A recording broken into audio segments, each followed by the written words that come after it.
right, everyone. Welcome to episode 3 of the Alchemist Knits podcast. And welcome to October. We're in the month of Halloween now. And as you can see, I'm representing with the Red Moon sweater by Born and Raised Knits. Let me just go ahead and give you a show of the whole outfit. Nice rolly chair. So this is it. We got some cool pants, cool pockets. It's got the little harem style thing on the bottom, very comfy. It's got orange in it, so it goes with the sweater. Good times. So let's get back into position so I'm not, there we go. That way if I need to put anything on the screen, I can do it over there. So, we're gonna go through our regular rhythm that we've got going now of starting off with finished objects, then we'll move into works in progress, and then we'll move into what I've been spinning, what I finished spinning, and then what I have still in progress with that. So we'll start off with the first finished object of these pumpkins I've been making. I didn't follow like a for real, like a written pattern or anything. I just found a YouTube tutorial and they give a range. I can't remember who it was by, but there's a bunch of them out there. And they give a range of stitch sizes, so chain so over many stitches and then go for so many rows or something like that. So here are the wheat stitch pumpkins. Look at those. I've only got 2 in each of my stacks. I was going for like a 3 stack kind of thing, but I haven't finished them yet. And then I've got, here's this Beetlejuice, a cute little Beetlejuice themed one. And I've got a black sparkly, I guess I should make it the bottom one, do a big black sparkly one, striped one, and the green one. But yeah, so I've just been cranking out a few of these to put around the house. I really like this one. Look at that. And yeah, it's kind of like a puff stitch pattern, kind of. And it's just a 4-row repeat. Look at this guy. Look at him. Isn't that fun? So there are those. It's my first finished object, a bit of a surprise finished object. Next we have the traveler hat. This one I finished probably about a month ago, but I forgot to put it on the episode, the last episode. So we're doing it here and now. I'm claiming the finished project in this week's episode. So this is the Traveler Hat by Andrea Mowry. You can see it's got a really deep rib. And then it's just got this knit and purl kind of stripy looking thing. So, and it's got a really cool decrease on the top. Are we going to focus? There we go. So yeah, this is, what is this? Is it Baby Doll or is it Rambouillet? I think it's probably Rambouillet. And I like that it folds in nicely too, like that. Very cool. So pretty quick project. This one, I don't know if I can count it as a finished object. It's finished, but as you can see, it is not tall enough at all. I started decreasing too soon. And this is another one of those that has a deep rib there. Well, not really rib, it's brioche. This is the Harlow Flip Hat, also by Andrea Mowry. And why it's called the Flip Hat is because you do brioche, and as you can see at the bottom, let's focus, you can see it's flipped here and here. And so when you fold it up, then it matches. This top looks really dumb, I'm sorry. And you can also flip it inside out. Whoop, to have it look like that on the other side. So a really fun brioche, pretty quick knit. I mean, as far as hats go, it's pretty fast. Like, I mean, yeah, that looks like a fine hat, but with where we have to fold it. Yeah, so I'm going to have to take this out and lengthen it a bit, which is fine. It's made with my Handspun. So I think I might have talked about it in episode 1. The The white is a merino alpaca blend. And then the rainbowy color is, I believe it's East Frisian from one of my parents' sheep. And I dyed it myself after I spun the yarn. So I spun the yarn and then I dyed the yarn and bada bing, bada boom. So I really like the colors on this one. And I like this pattern. I've made it a few times and it's a good pattern. So, okay, and we got one more finished object. This is, I was working on it in last week's episode. It was still a work in progress and now it is done. This is the Perfect Sense Wrap, which is the top of a sweater and sleeves. And that's it. It just goes on like that. This is made with some Baby Doll South Down from Jimmy Buffett, the sheep, the ram. Really, really simple pattern. Like if you like making sleeves, this is the pattern for you. There's no real body to this sweater. So it's got this fun funnel neck here. You could, do it down and have like a double thickness rib type of thing. That would look good as well.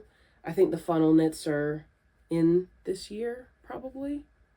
Very popular. And then the pattern tells you just to increase for the raglan parts. And so I did a fun just yarn overs for mine. And it's got an interesting construction because once you split, you like work back and forth for a bit. So you have this, the body part, it like comes down like that and goes, so it fits really nicely.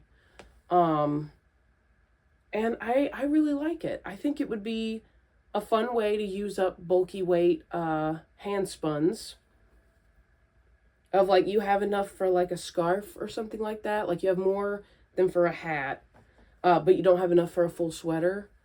This is a really cool way to showcase that. So I really like it. And I want to make more of them. The sleeve itself is pretty simple. They tell you to increase a lot more for the sleeves than I did. I just worked the first increase that they told you to and then worked straight until it was the length. They told me decrease a little bit and then rib. I think they're going for a very, very balloon sleeve, so it would have gone out a lot more and then come back in.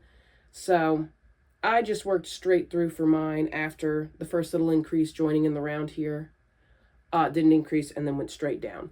For the edges, because it's a 1x1 rib, I was able to do the Italian cast on and bind off. So maybe you can see, look how pretty those edges are. Look at that. And like even the body is not that bad for binding off. Like it didn't take me long at all. 20, 30 minutes. Like you put on a short little podcast video and it's done. So not bad at all. I like it a lot. Very, very fun. Very, very cute. And I think would be great for the fall for when you want to wear some of your summer tops, but it's kind of cold. And so you just need some sleeves. Very, very cool pattern. Let's take a water break. Delicious. So that is actually all of the finished objects I have this week. This week has been focused a lot on cleaning up the office and finding works in progress around the house. There are a lot of them. I have them in a pile over here. And I'm going to make a video probably of us sitting down and going through them and deciding what I'm going to keep and what's going to go. And some of them are multiple years old. So they might go, they might stay. We're going to find out. But yeah, so not a lot of finished objects this week, which is fine. There's not always going to be a bunch of finished objects. So let's move on to works in progress, which I have some works in progress that probably should have been done by now. But I realized I had messed it up. So I think I introduced this one in the first episode. This is the Wild Oleander Hooded Scarf by Andrea Williams. Really pretty. Cool 4-stitch repeat. I'm working on the hooded part right now. So I had started it originally and the size wasn't right. It was just, it had me do like a bunch of increases and it was just too big. So I took it out, restarted it, got, a good 4 or 5 inches, and then realized that I had been working the pattern backwards. And the pattern looks really dumb on the other side. Like you have this cool, this traveling stitch in front here, and on the back side, like it's just me. It looks inside out. So I had to take it out again, and then I've started it again now. So we've got our little ball here. And this is one of those mindless projects I can just take with me in the car. That's what I've been doing. And I've been home a lot this week. Well, I've been either home or I've been the one driving, so I haven't been able to work on it very much this week. But that's fine. Like, it's nice to have these mindless car projects. It's good to have them just on hand. And then I also have, it's in the same yarn, same project, just a different color. And just about the same amount of progress. They're about tied. So I've got a few more rows on this one. Really pretty colors. This yarn, it is 100% acrylic and it is a single ply, so it's probably gonna pill a good bit. But, I mean, it's just a cowl. So, I think it'll be really pretty. I'm debating if I want to add fringe on them or not. But, yeah, just good car projects. So there's that. I also have, okay, so there is another one. But I started it one night before I realized how many works in progress I have, before I started doing the deep dive around my house. I started this other one. I don't know that I'm going to work on this one very much. It's not a high priority. Here we go. So this is another hooded scarf, and we're doing 4 colors. So I'm thinking just 4 color repeats throughout the whole thing, probably. But we got some velvet in there. Are you going to focus? There we go. We got some regular. I think it's I Love This Yarn, and then some sort of whatever velvet they also have. I just got some autumn colors, so really pretty. I should probably finish it soon, actually, because it's kind of fall colors, but we'll see. I don't know. What else do we have? Oh, yes. Next, we have the knit along that I was talking about in my Halloween video that I was going to jump into. So this is, come here. It's still attached because we're in the color work part. Yep. Okay. This is the Halloween Party Cowl by Stephanie Lotvin. And each day, the first 13 days of October, a clue comes out each day. So there's 13 clues total. So this is day 1 here with the white and the blue. And then this was day 2 with the dip stitch kind of thing with the gold and the red. And then we've got this cute little pumpkin-y looking pattern here. And then we've got a little geometric, can you see it? It's like, come on. It's like little triangles, just like knit and purl kind of design. And then this is clue, so where are we at? 1, 2, 3, 4, 5. So this is clue 5 and 6. I finished up the clue 5 part of it, but haven't moved on to 6 yet. So these are just little skeletons. So day 5 is the top part of the skeleton. Day 6 is the bottom part of the skeleton. And then, yeah, I haven't seen what the next part of it is yet, but I'm excited to get to those parts. So yeah, I've just been working on this since October. When did I cast this on? Maybe October 3rd or something. It's a pretty quick, like, especially since you only have you only have like the one strip you can work on each day. It's a cool, like, working on it in the evening kind of project. So that's been a lot of fun. And, oh, I also found, oh, I'm going out of order. Oops. That's okay. Let's talk about my thick mushroom lady that we talked about in the last episode. This is my walking pad project, which might turn into my not walking pad project because the next part's going to be a bit fiddly. I haven't progressed on her body anymore. Like, it's still where it was last time. The part where you're supposed to connect the arms and then make the neck and the bottom part of the mushroom. This is the part where I need to decide if I'm going to put wires in her or not. I probably am because I just like them better with the wires so they can be posable and stuff. Bottom. So I'm probably going to add wire, and especially adding the wire because it sticks up through here and then goes out into the mushroom.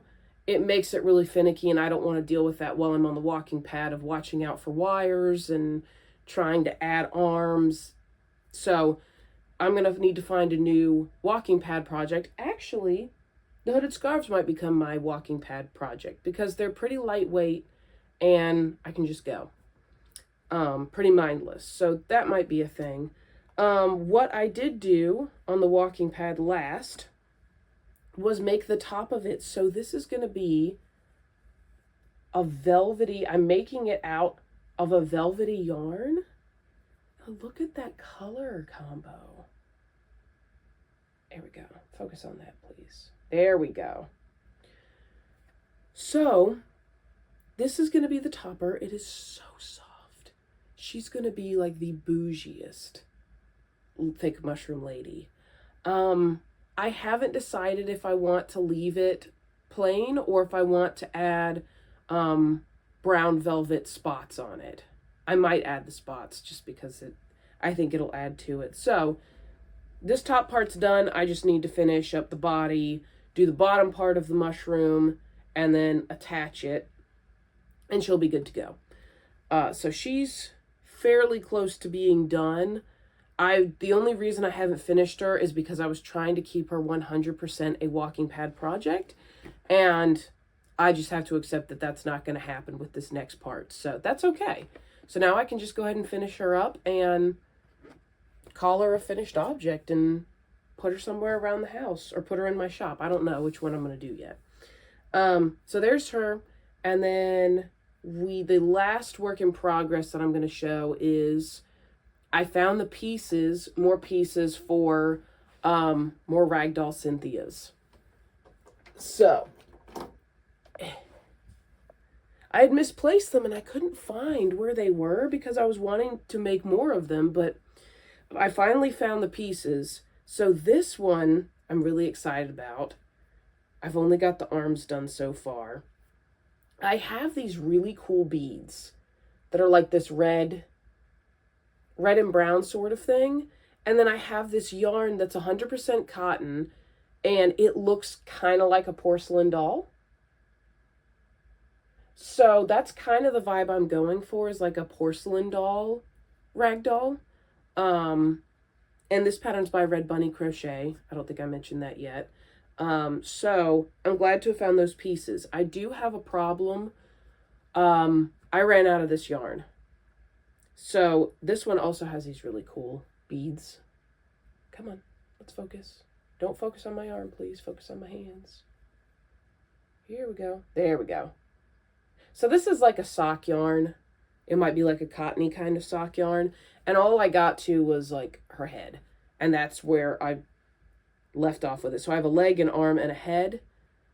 So I can either take it out or I can make like a scrappy looking rag doll that has, I have more of this yarn just in a different color. And it's discontinued and I can't find more of this particular colorway. So yeah, I can either, I have like a rainbowy version of this yarn, and I think I have maybe a black and white. That could be fun. Maybe I do the black and white if I have it. I can't remember. I'll have to check. Maybe I just finish up with the black and white and she just has like partial pink in there as well. So that's the last work in progress that we're going to talk about today. And then I guess we'll just move on to spinning. So first things first, I'm just going to show you one finished one this time. And this one's a big one. So, the Jacob yarn that I had spun last time. This pretty guy right here. Beautiful. Kind of a DK weight, DK worsted. I was just going to spin up the rest of the fleece as a DK worsted weight and figure out what to make with it. But I've had some adventures trying to find some yarn to make the Miss Arena tee so that this can be the color work for it. And this was going to be my October knit of like what I want to make during October for cool spooky vibes. So a single ply, orange and purple, really pretty, really Halloween themed. And I could not find a body color to go with it. So I decided to spin my own, and I decided to spin it out of the Jacob. So I used up the rest of the Jacob fleece, of Opal's fleece, to make some fingering weight. Look at this. Some fingering weight yarn. And not only that, so it's tweedy. It's got little bits of sari silk in it. It's fingering weight. It is beautiful. I had already separated out all of the colors to be the white, the black, and then the white and black mix to make like a gray. So we have, y'all, I'm going to freak out. We have a gradient. Let me just finish the beautiful, I don't know if I can hold the whole thing. Yep. Okay. Okay. Look at this. Y'all. So, I'm going to talk about the details of the spin in another video because I have an entire video of starting with the raw fleece and making the yarn. And I'm going to go in depth with it there. But just so you know, I really worked it as a gradient. So I had bats of different colors and I went from light to dark. And so you can see in these, like there are parts where it goes from like the white to like a gray, and then the gray, come here, let's focus. This gray is mostly the medium gray, and then it goes to, okay, yeah, you can see especially down here, you can see it starts with the light gray here at the bottom. Come on, let's focus. Light gray here, and then it moves into a darker gray. And then that moves into the darkest, the black. And we also have, it goes from a purpley tweed and then into an orangey tweed. Yeah, so you can see, yeah, so it's got orangey highlights. So that's going to be for the main body of the tee. I hope I have enough yarn here. I'm going to have to check yardage and stuff. But yeah, this was pretty much the entire fleece. This is it. This is the fleece. So, well, this and this. This is my still in progress. I don't know how to get it to focus. There we go. This is what I was working on to match this guy. And then I stopped partially through this because I was inspired for this. And so I just put this off to the side, used the rest of the bats that I was going to use for this in one of the middle sections. And yeah, so it's very soft. It's very nice. It was so beautiful. This is the finest I have ever spun, like consistently for a project. It spun up beautifully. The whole thing did. It was a nice staple length. And so I think that's how I was able to get it a lot thinner than I usually can with shorter staple length stuff. So there's that. This is going to be one of my magnum opus projects, I'm pretty sure, because wow. Wow. Yeah. So there's that. Next I have this one, which I showed last time. I still haven't done anything with it, but I have an idea for it. I had this random white wool. I don't know that it was labeled. I can't remember what it was, if it was labeled. So I combined it with some Romney. I think this is from Fairlina. It's like a brownish grayish sort of color. Let's see. Let's take this away. Can we focus? Yes. Okay. So it's like gray on the bottom, brown on the top sort of thing. It's got some darker bits, some lighter bits. So I blended it with this, and I've got 2 bats of this. So it's kind of a gray brown sort of color, grayish-ish. And I think, here we go. I think, let's look at this. What do we think? Yeah, so I think a strand of this with a strand of this will be nice. It'll match the tan parts of it in here pretty well. And I think it'll just make it a very like springtime type of yarn. And I can just save it for spring and knit something with it. So that's the game plan for that.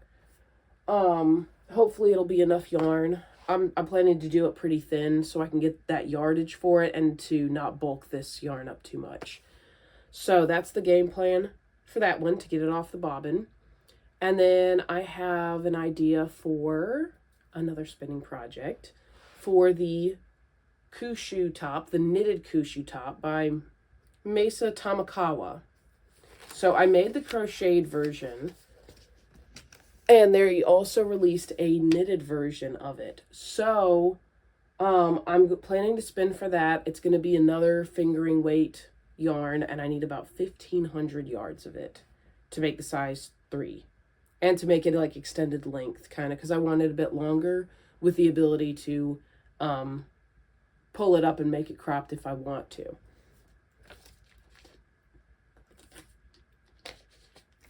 So, for that, the designer spun up their own yarn for one of the tops that they made, and I love the color scheme.